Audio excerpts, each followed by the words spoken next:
북한에서 이달 초에 진행한 군사작전을 몰아서 보도했습니다. 한미연합 비질런트 스톰 훈련기간이었죠. 네, 7일이었습니다.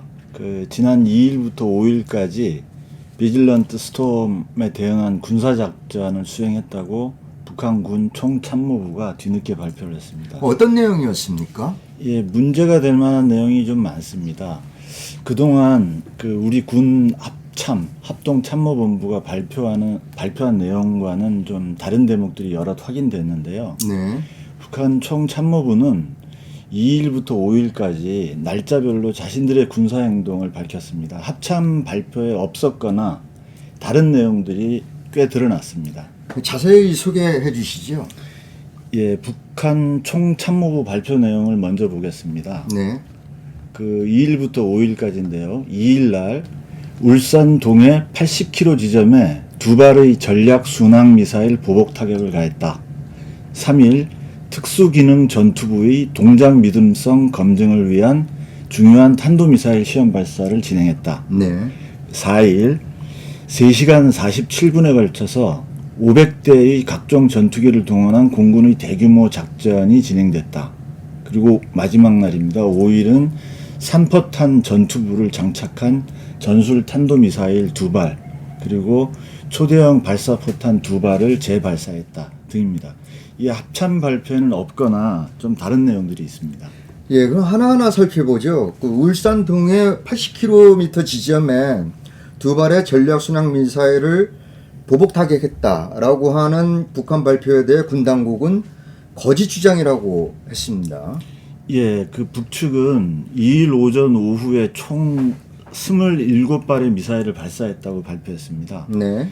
이날 오후에 문제가 되는 건 함경북도에서 두 발의 전략 순항 미사일을 발사해서 울산 앞 80km 부근 수역 공해상에 보복 타격을 했다고 주장한 건데요. 이 보복 타격이라는 건 이날 오전에 남측이 NLL 북방한계선 이북 수역 공해상에 공대지 미사일로 정밀 사격을 한 것에 대한 대응이라는 의미입니다. 이 북측 발표에 따르면 590.5km 사거리이고요.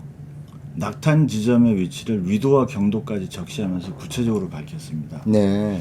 그런데 이 합참이 지난 2일 발표한 북한 미사일 발사 동향에는 이 내용이 아예 없습니다.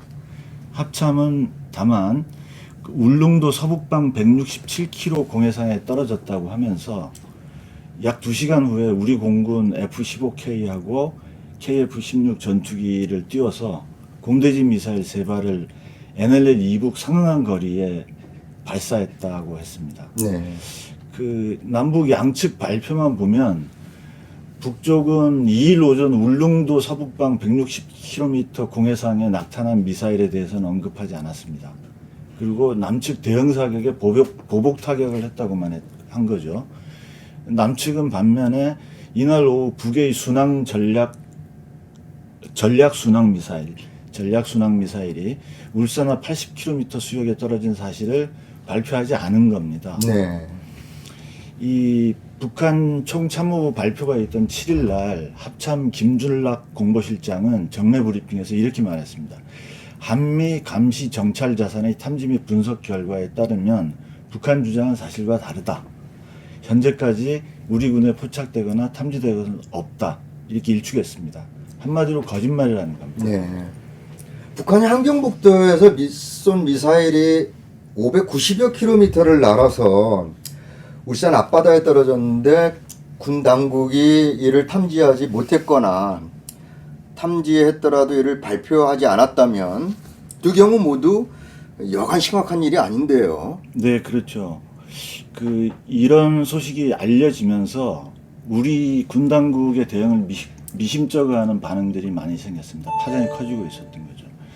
이 압도적 억지력으로 북의 도발 의지를 꺾겠다고 호언장담을 했는데 이런 보도가 나온 기사의 댓글이 그래서 어쩌겠다는 건데 이런 댓글이 나온 등 심심치 않게 보이고 있습니다. 네. 이 합참은 북쪽 주장이 거짓이라고 일축하는데요. 이 특이한 건 북측이 미사일 재원을 전략 순항 미사일이라고 구체적으로 밝히고 낙탄 지점도 정확히 위도 35도 29분 51.6초 경도 130도 19분 39.6초라고 공개했다는 겁니다. 네. 이 전략 순항 미사일이라는 건 그 지난 10월 12일 날 김정은 위원장이 전술핵 운영 부대에 작전 배치된 장거리 전략 순항 미사일 시험 발사를 지도한 일이 있습니다. 네. 이때 나온 것과 외형이 비슷합니다. 지난달 그 현지 지도 때 북측 발표에 따르면 그 당시의 전략 순항 미사일은 타원 그리고 팔자형 비행 궤도를 그리면서 1234초 2000km를 날아서 표적을 명중했습니다. 그리고 철저한 실전 준비 태세를 또다시 입증했다. 이런 발표도 있었습니다. 네. 그 양측 미사일이 NLL 이남과 이북을 넘나드는 최악의 위기 상황 아니었습니까? 네. 이럴 때 실전 준비 태세가 거듭 입증된 전략 순항 미사일을 북측 발표에 따르면 네.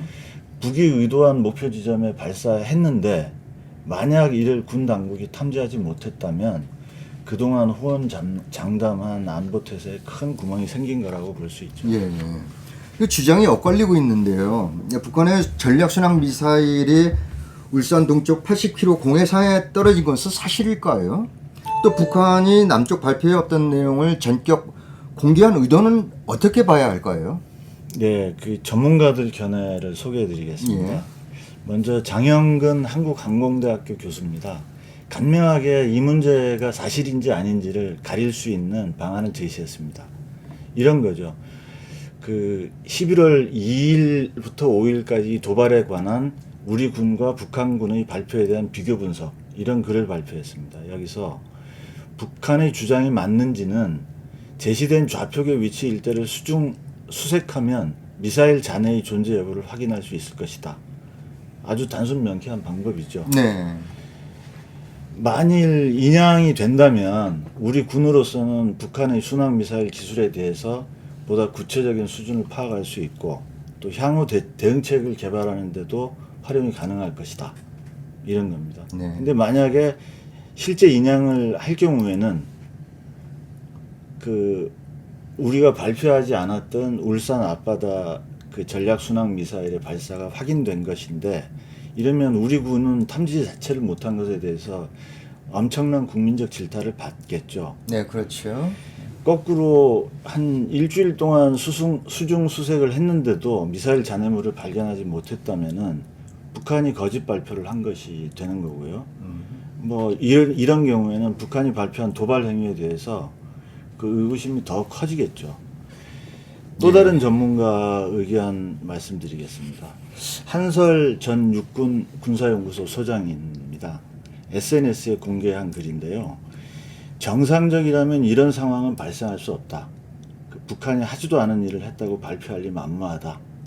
결국 군이 발표를 누락한 것이다. 이렇게 말했습니다. 네. 그런데 한미 정보당국이 북의 전략순항 미사일 발사를 탐지 못하진 않았을 것이고 다만 이를 발표하지 않았을 가능성이 높다.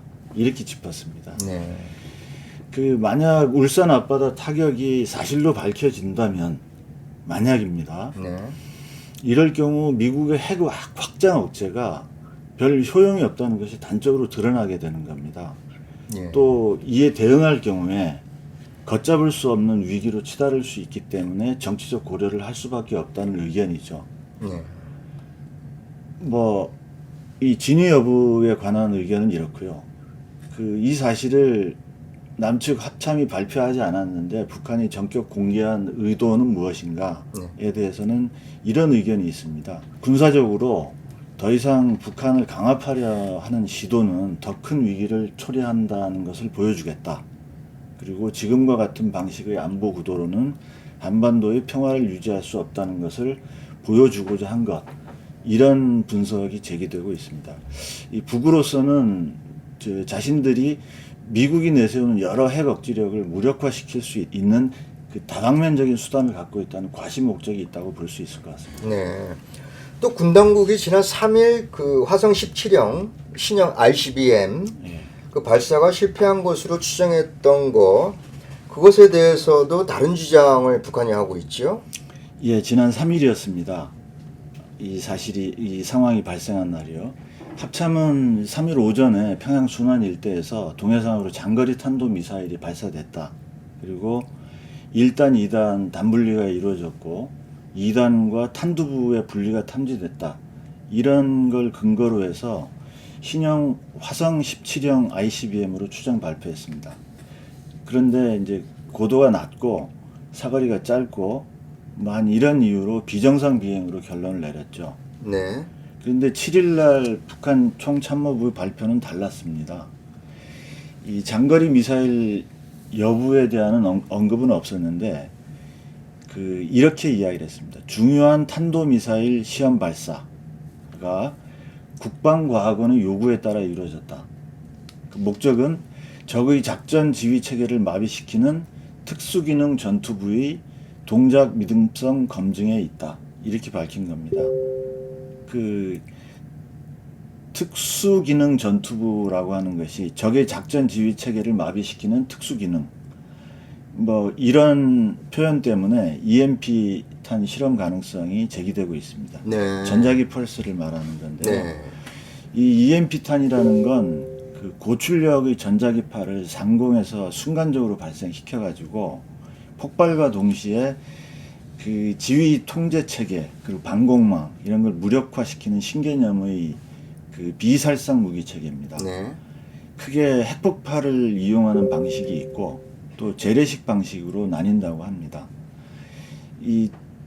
지난달이었습니다. 지난 9월이었죠. 9월 25일부터 10월 9일 사이에 김정은 위원장이 전술핵 운용부대 훈련 지도를 할 당시에도 EMP 탄 실험으로 짐작되는 상공 폭발 훈련이 3차례 있었습니다. 북측 네. 발표에 따르면 9월 25일, 9월 29일, 10월 1일 이런 것들이 이제 직접 정밀 타격, 산포탄 타격과 배합돼서 진행된 바가 있습니다.